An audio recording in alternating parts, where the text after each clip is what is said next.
Hey everybody, Josh Sigurdson of World Alternative Media here, and of course we're joined by author and economic analyst here at WAM, John Sneisen, again from over the border. But let's get to this recent article out of the LA Times, and this is a really big story for the military town or city of San Diego, which the article says, San Diego home sales dropped to lowest level in 11 years, and price also dips. And as the article goes into, San Diego County home sales dropped 17.5% to the lowest level in 11 years for a September, in the first significant sign of a slowdown in the market. Real estate tracker CoreLogic reported Tuesday. I'd argue there's been several signs, but anyway, let's carry on. Last month, 2,942 homes sold in the county, down from 3,568 sales a year ago. It was the lowest number of sales for a September since just before the Great Recession, when 2,152 sold in September 2007. Also, last month's median home price dropped to $575,000, the first decrease since January, after hitting an all-time high of $583,000 in August. So it dropped, but that's still an insanely high price. That there's so many things wrong with that. We will go into that in a moment. But carrying on, it says, most experts attributed the slowdown to a rise in mortgage interest rates and the sale price reduction to potential buyers balking at higher monthly payments. And I quote, mortgage rates are another thing that is going to add cost and temper demand, said Cheryl Young, senior economist at Trulia. Rates are hovering around a 7-year high, so people are already possibly taking a step back before they jump into home buying. And you see the chart here, which it's pretty significant, really. Now, going further into it, it says the mortgage rate for a 30-year fixed rate loan was 4.78% at the end of September, said Mortgage News Daily, up from 3.99% at the same time last year. That would make the monthly cost of a San Diego County median priced home go up by $268 a month. Young also said home price growth has been outpacing wage increases for a long time, so it was inevitable that would also affect sales. Trulia research shows 26.4% of listings in the San Diego metropolitan area had at least one price reduction in August, the most of the 100 metros studied. San Diego was not isolated in a sales drop in September, with some of the highest priced markets seeing the biggest sales drops. Rising home prices throughout the year have been largely attributed to a strong economy mixed with strong competition for a limited number of homes for sale. However, the home inventory in September was one of its highest in years, said data from Greater San Diego Association Realtors. And just finally, before we finish this off, I'll mention there were 7,824 homes for sale in September, up from 5,678 in September 2017, 6,597 in 2016, and 7,134 in 2015. But this is a sign of the massive bubble that we've been talking about so long. In California, many of the major cities there are getting hit big time. LA, San Francisco, San Diego, of course. John, what do you think about all this? Well, I think, of course, it's a massive bubble that's happening in California. California has some markets like San Diego and a whole wide array of others. Los Angeles, you got San Francisco. All of them are in very existential bubbles. We of course, talked about how people in, I think it was San Francisco, have to live 3 or 4 people together on a salary that's, I think it was as much as $90,000, where there's 4 people having to live together in order to afford a home at that salary. That is quite insane. Wait, John, are you telling me that the centrally planned state of California, which cares so much about the poor that they tax everyone to death, only allows people, or only has a system where people that are rich can afford housing? What? No. They they're gonna come out with affordable housing, Josh. So everything's gonna be fixed. Don't worry about it. It's all good. No, that's what it is though. It's a government coming in and trying to fix the problem that it created in the first place of ridiculous laws that have, of course, limited the market itself to try to come up with supply in order to it's just the government now saying, yeah, we're going to put out affordable housing. It's interesting, Josh. I hear this everywhere around the world, where it's getting talked about affordable housing. I saw that just here in Gimli, like the arm of Gimli where I live. In Canada, like 3 or 4 of the people runs on more affordable housing for people. And you see that in Winnipeg. There's talks about that there. You've seen that all over the place where there's talk about affordable housing. The reason here is, of course, the central bank, together with the government, that is the problem. The central bank had mass amounts of cheap money available. Then, of course, you had the government coming out with different schemes trying to help people to afford it. The problem was that they couldn't afford it. And then also you have another issue where you have places where you have mass rent controls as well, where people are stopping to actually fix up the housing stock, make it look nicer. So you're getting dilapidated homes, and you get slum landlords from that as well. It's just more and more of the same thing coming out. But it's nothing new about this, Josh, that you have a lack of understanding of people, that when money is cheap, people just jump in and try to get on the bandwagon of owning a home. Meanwhile, they don't think about that interest rates could go up to, what if it went up to the 18 to 20% that our parents have seen, Josh. I think people are not getting prepared for that, and even the banks are looking at maybe 1 or 2% interest increase as a stress test on the borrowers when you go to the bank and ask for money. It's just insane. You have, of course, in the UK, you have the buy-to-let and all those different schemes where the government pays your down payment for you, which is also insane. What we're seeing is just the government, together with the central planning, central banks, have created bubbles on unsustainable levels again, because they weren't allowing the system to collapse in on itself, which it should have done in the first place in 2008. They call it the Great Recession. It's really depression that has been prolonged and is still continuing until they actually let up and let this system just fall apart.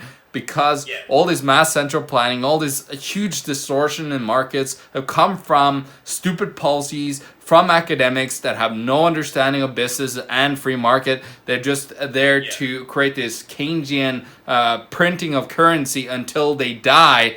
You see that in the state of California as one of the most indebted states in the United States, of course. It's just insane, Josh. We're just seeing this perpetual scheme of trying to fix a system that's hit a peak, and they're trying to just shove in more and more currency into it to try to keep it afloat without dealing with the problem. I mean, itself, the whole thing system. is they are propping up a dead horse. They are propping up that dead horse. It's getting more bloated, and it's getting heavier, and it's going to fall on people. And of course, you look at places like Berlin, and Berlin is stopping people from even fixing up their home. It's against the law because, I mean, they can't raise the rent. They don't want people to raise the rent. There's a big bubble there. There's a bubble everywhere. I mean, now San Diego is a beautiful city. I love San Diego. I'm in Las Vegas right now. San Diego is the only place in California that I can honestly say that I would go out of my way on a regular basis to visit. It's an amazing place. No offense to the rest of you Californians, but I mean, I'm sure many of you understand this as well. Paso will be very nice, I promise you. Yeah, Paso Robles, I'm sure is going to be fine in the winter when I'm freezing. But anyway, so there's a lot to be said about San Diego. It's a beautiful, beautiful place. I mean, Balboa Park in San Diego is one of the craziest parks I've seen. Strangely, most of that place was held up by chicken wire for a long time. It's all facade, but living in Vegas right now, I think I know a thing or two about facade. It's all fake, but so is the money. And this is where I wanted to go, because when we see this issue with the banks like Wells Fargo, these banks like Deutsche Bank, these banks like, what bank isn't? BMO, et cetera, et cetera. they are putting out these collateralized debt obligations. We're seeing the return of the mortgage-backed securities and reverse mortgages and credit default swaps and subprime mortgages and all this stuff that we have seen a million times before, leading to the 2007-2008 bubble burst. But yet we still see people lining up for them now. We don't learn from our mistakes, and our mistakes are always due to centralization, banking, government. Why can't we see these problems, see the history of these problems, remember what caused them, do the math, think for ourselves, do our own due diligence, and stop repeating them? Because as long as we perpetuate this, we will see so many people get screwed, pushed into debt servitude, exactly where the banking system and government wants them. This housing bubble situation has been perpetuated forever. We've seen a million housing bubble bursts, yet we keep repeating. And we're seeing that a big time in Australia right now. We've seen that in Toronto and Vancouver, Canada, all over the United States, Seattle, New Jersey, New York, Ohio, all over Ohio.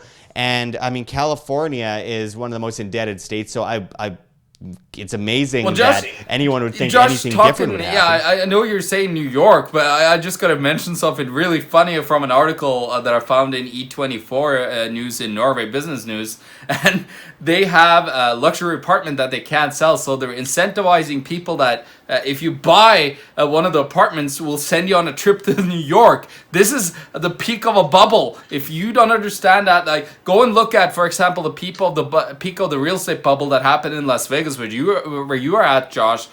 It was mass amounts of incentives trying to get people to get in. They tried to buy down people's debt, or just desperate measures in order to keep the whole bubble from now popping, Josh. It's just a whole bunch of measures now because the number one thing that people are taught by the banks is your house is an asset. It's not. Your house takes away more money than it gives you in 90% of cases, and that's the problem. People have been using their homes as ATMs because they've been told that their house is an asset and will go up no matter what. Meanwhile, we've seen so many housing bubbles all around the world, and nobody's learning. Nobody's taking any time out of their life to actually go out and get some financial education to understand how you need to get out there and start learning things, because you will completely continue to do the same mistakes over and over again. And this is not just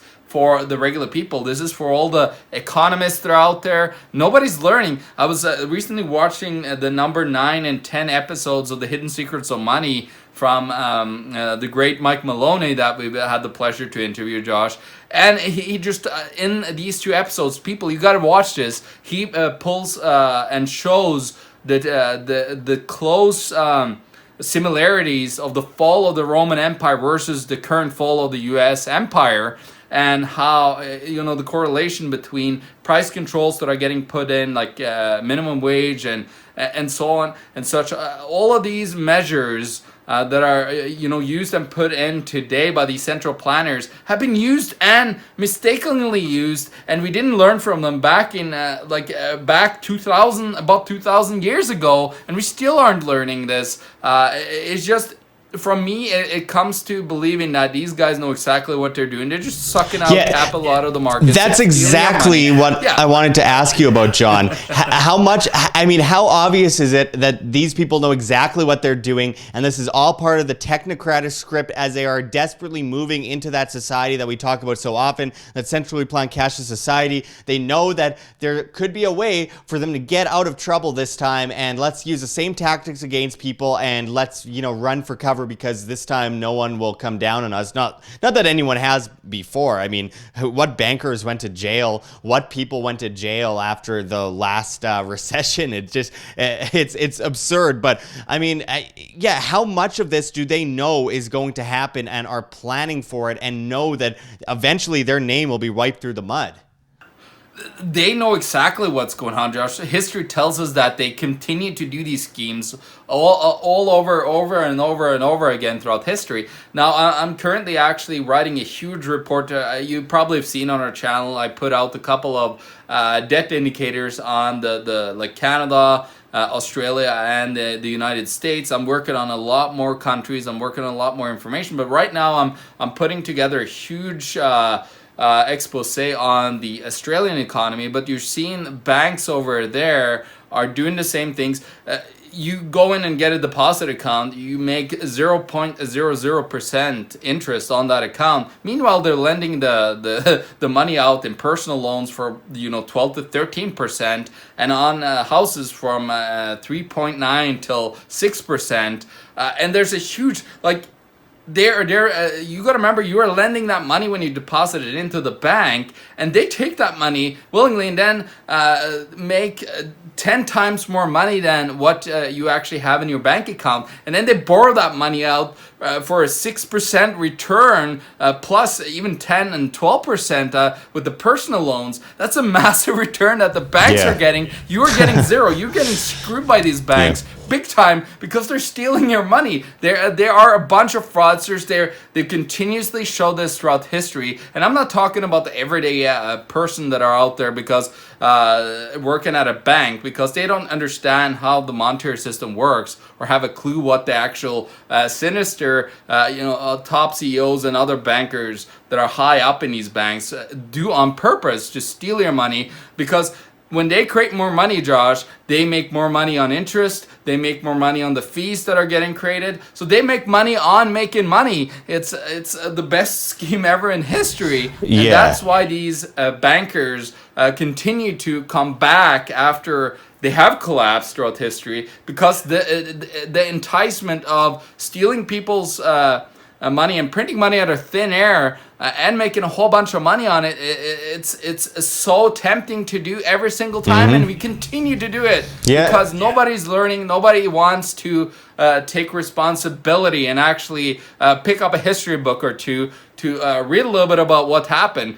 No, we're just going to live in La La Land and let the political elite continue down this path, letting these corrupt officials, because they are getting enriched by the same scheme, Josh. We're all getting stolen from. It's a massive Ponzi scheme, and it's about to pop. And these guys are just sitting there dancing around. Meanwhile, they know that very well from 2008. We saw that how people lost everything. They know that they are still going to have those houses on the books when it collapses, and then they're going to do bail-in regimes and take your money out of your bank account that you thought were yours, but it's not yours when it's the bank, Josh. You always say that. It's just insane, Josh. This is coming down to just an epic thing that we've never seen anything of, because every single country in the world is doing this, and there's so many housing bubbles all across the spectrum from we mentioned basically all of them throughout this interview, Josh. And when are we gonna learn from this and actually take action? Listen to what we're saying in this video and maybe take some pointers out of that and try to educate people, educate those bozos that are in office and everywhere else running this system, thinking that this is a great thing. Meanwhile, they're repeating the same mistakes that was done so many times throughout history, John. Yeah, these bankrupt bankers are still screwing people, as they always have throughout history. And you see people going into debt and then getting a loan to pay off that debt, and then they get another loan to pay off that loan, and then they get another loan to pay off the loan. That's what the government does. And I mean, this is what's insane about it, because it's all to push people into debt servitude, and that debt servitude is exactly where they want you. It's all a giant script. It's a way to put you on your knees, apathetic and completely controlled and led to the slaughter. And that's why we want you to break free from that system. So when it comes down to it, we need to give those solutions, because those are the most important things that people have to understand. And that's financial education, responsibility, independence, self-sustainability, food, water, shelter, self-defense, so you're not gathering things for the toughest guy on the block, gold and silver as wealth, insurance, of course, a great way in order to preserve your purchasing power. This isn't investment advice. This is just our opinion, but I mean, look at history. It's historical opinion. Yeah. And then, of course, there's cryptocurrencies, ones that are truly decentralized and have fundamental value. There are a few of them. Do your own due diligence. Make sure you understand what you're getting into, because this whole world is built to screw you, but we are here to tell you about it and then give you some kind of solution where you can use your own mind power with your own education to break free from that system and be incredibly secure in your own understanding of the system that surrounds you, because there are ways to break free. But first, you have to break that matrix, break that paradigm, and then you will prosper. So, anyway, we are moving way over time as per usual as we get talking in all of our videos. But thanks for going into this with us, John. There's lots more to talk about here at WHAM, and we will keep bringing it to you here at World Alternative Media. Make sure to smash that subscribe button. I've seen other YouTube people say smash that subscribe button, so I'm telling you to do that right now. Anyway, we'll be back with much more. Thanks for going into this with us, John. And until next time, this is Josh Sigurdson and John Sneisen signing out from World Alternative Media. Find the truth, be the change. Like what you see here at WHAM? Don't forget to check the links below. GoFundMe, Patreon. We can't do it without you. Any donation is very much appreciated, especially as we are so vastly demonetized and censored on YouTube, as these guys come in and flag all of our content as hate speech. Also, check out our Bitcoin address below, as well as on the screen for you to scan if you please. And also check us out at steemit.com. We're at Josh Sigurdson. It's a future of social media where you get paid in the upvote of your post in cryptocurrency, Steem that is. So make sure to check us out there. Make sure to join us at Anarchapulco 2019 with people like Ron Paul, G. Edward Griffin, of course, Jeff Berwick, Vid Jedlicka. So many incredible speakers are going to be speaking. It's just a massively growing event. It is something you have to see to believe. So make sure to check it out below and save money on your tickets by using promo code WHAM, that's WAM, and I hope to see you there. Also, check out our newsletter as we are getting demonetized and censored and all that. We don't know what comes next, so we have an email, worldalternativemedia@gmail.com. Send us an email with subject line YES, YES, and we will include you in the newsletter where we will continuously keep you updated. So until next time, thanks for watching, everyone. This is Josh Sigurdson signing out from World Alternative Media. Find the truth, be the change.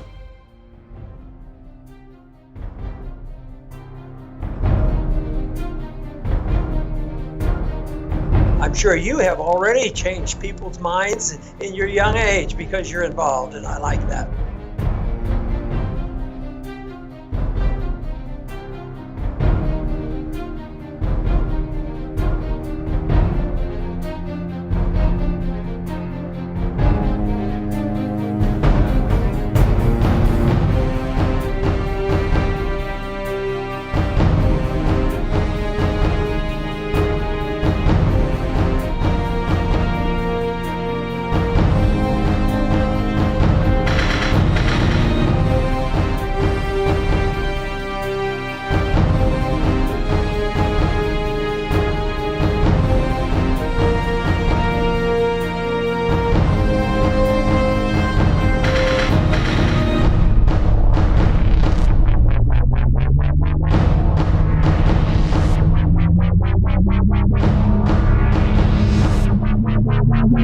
Wow.